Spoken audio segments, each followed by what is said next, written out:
Olá, seguidores. Deixa eu comentar com vocês aqui sobre o rendimento de juro 11. Já tem um bom tempo que está aqui na casa de R$ 1 por cota, né? Um patamar que não me agrada muito não, tá? Então, vou comentar aqui com vocês o que precisa acontecer para esse rendimento melhorar, para sair da casa de R$ 1 por cota.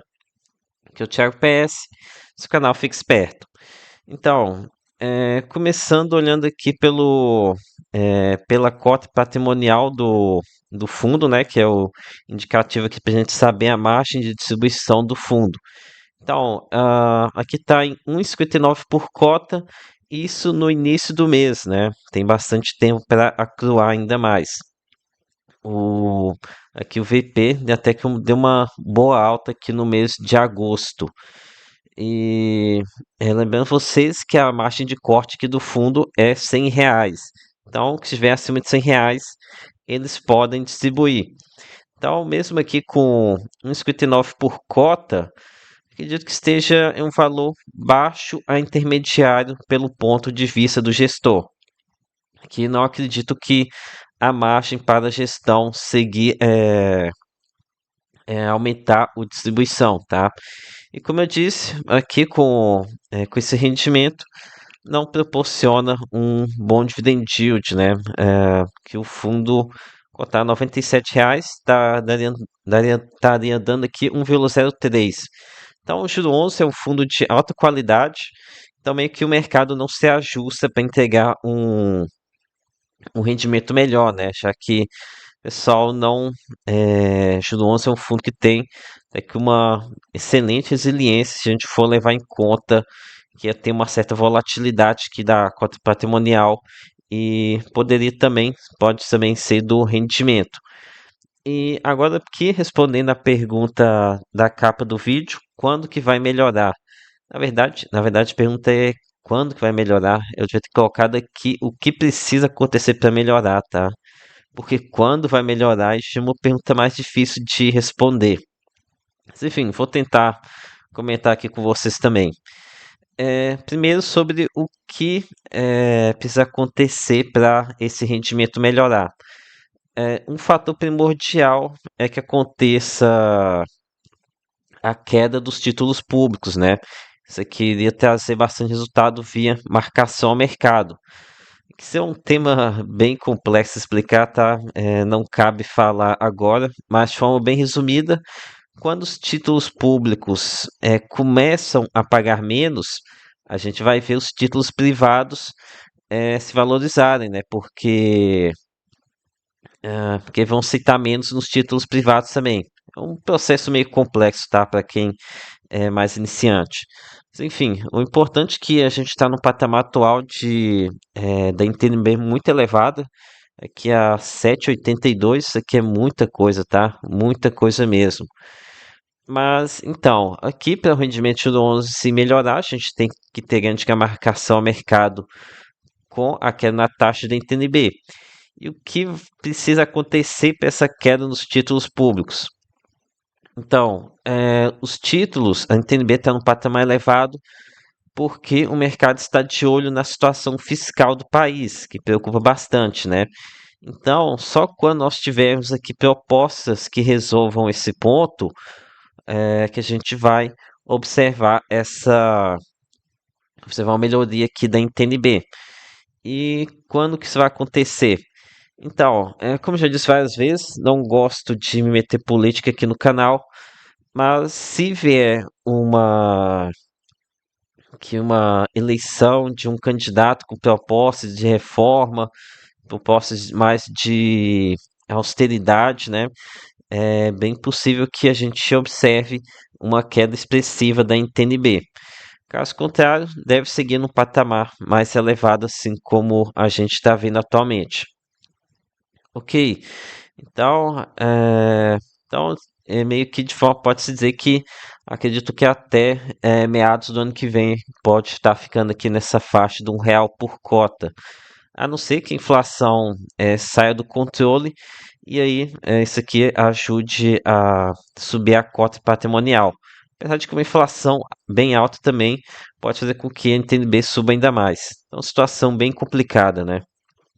Agora aqui eu vou interpretar a DRE, ou atribuição de performance, como a Sparta fala, para explicar a vocês que é algo que não é tão simples assim. Então, são vários componentes aqui na DRE. Aqui na IMA B5, aqui eles informam que tem um resultado de 1,02. Esse PCA zerado aqui significa o quê? Esse aqui é o impacto da deflação que a gente teve em agosto, né? A defasagem aqui é de 0 e 1 mês, então ele pegou o 0,24 de julho, mais a deflação de agosto, a previsão. Então, daí aqui uma média mais ou menos de 0,12, aqui acabou colocando zero. Então, aqui do componente de inflação, a gente vê aqui zerado esse mês, algo que não é normal, né? Um ponto aqui fora da curva. Já esse carrego aqui, ele está se referindo à questão do prêmio da NTNB, né? Que no caso, aqui tá esse componente aqui do 7,82, só que aqui para o fundo. Já em marcação, isso daqui está se querendo dizer sobre marcação ao mercado. Teve esse ganho aqui, provavelmente porque a NTNB deve ter acontecido uma queda aqui durante o mês de agosto, então aconteceu esse ganho. Já aqui em crédito são duas componentes. Aqui carrego de crédito veio 0%. Isso aqui é o quê? Essa aqui quer dizer o spread de juro 11 frente ao a NTNB. Então, como o spread está muito baixo, aqui o que acontece é que ele veio zerado também. Esse aqui geralmente vem baixo mesmo. Aqui a média de 12 meses apenas 1%. Isso aqui é porque o fundo ele é high grade, não tem um grande spread, um prêmio frente aos títulos públicos. Agora aqui em marcação crédito teve um ganho de 0,7%. Esse daqui foi um fator belo diferencial aqui do fundo, né? Acaba contribuindo muito aqui para o resultado de 1,9 aqui no mês de agosto. Então, essa marcação de crédito aqui, ele é o seguinte, como esse aqui está acontecendo porque a gente está com uma demanda muito elevada por debêntures incentivadas. Isso aqui está acontecendo porque com aquela proposta com o MP de tributação de renda fixa, a gente está tá acontecendo aqui uma corrida por debêntures incentivadas, tentar garantir essa isenção aqui no ano de 2025, né? Já que se essa MP for aprovada, vai começar a ter taxa, a ter tributação, né? Uma questão aqui que realmente está difícil de entender. Então aqui a própria Sparta colocou um gráfico demonstrando essa queda no spread, né? A queda nesse prêmio, que spread entendo como prêmio de risco. Então aqui dá para ver, realmente tem uma queda muito grande, aqui já indo para o campo negativo.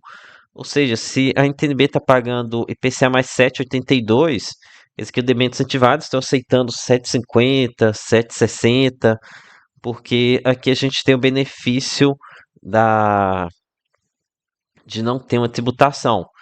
Então, esse daqui, essa maior procura, faz com que as debêntures que estão aqui em juro 11 se valorizem e se ganhe apurado pelo fundo.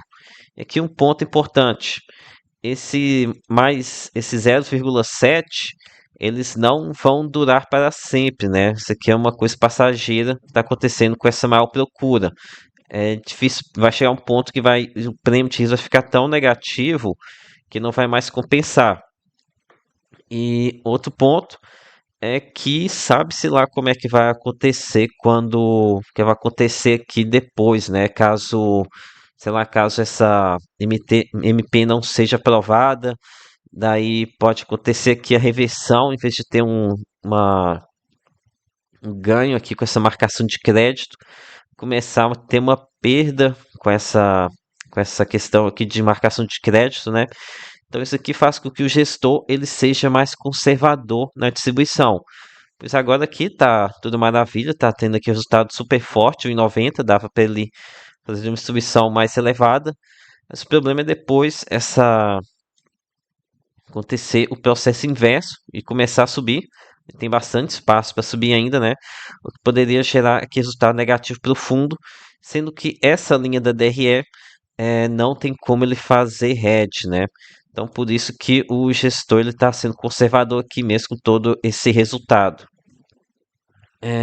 Que ficou bem técnico isso daqui, né? Realmente vai ficar pesado aqui para os novatos. Mas não desiste não, tá? Dá um pouco de trabalho, mas dá para entender. Mas enfim, aqui com relação ao restante sobre fundamentos, aqui acho que é perda de tempo falar, tá? Risco de crédito muito baixo, o que não tem que esquentar a cabeça com isso, uma carteira muito pulverizada. O mais complicado mesmo é entender esse funcionamento do fundo e saber os momentos de compra, né? De compra e de venda.